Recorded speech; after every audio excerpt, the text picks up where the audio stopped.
Hello and welcome to your training on seizures. So what are seizures?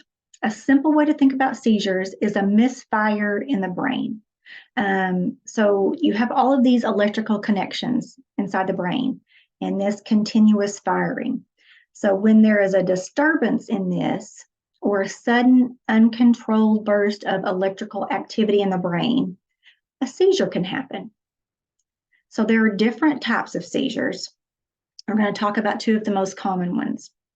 So the first one is absence seizures, sometimes called petit-mal seizures. And this is where there can be a rapid blinking or a few seconds of staring off. Sometimes they call it staring off into space. Another common type is the tonic-clonic seizure, also called the grand mal seizure.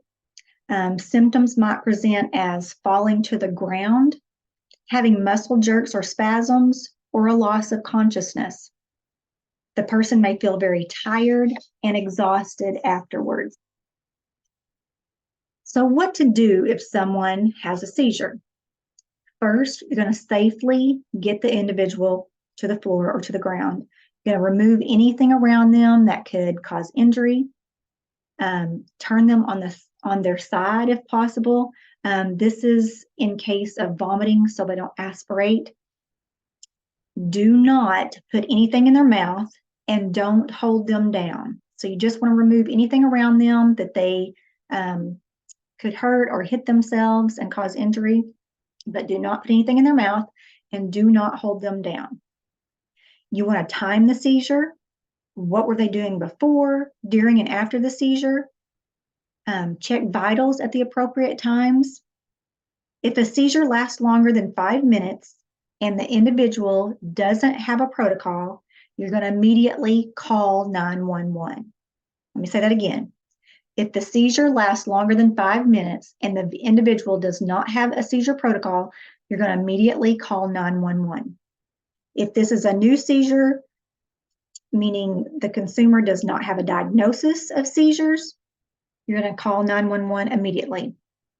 So if this is a new seizure, the individual does not have a diagnosis of seizures, you're going to immediately call 911. Now, if the individual does have a protocol from the doctor for seizures, you need to know this beforehand and where to find it in SetWorks. And this is located on the first page under the health tabs. So always know where to find their seizure protocol and what it says.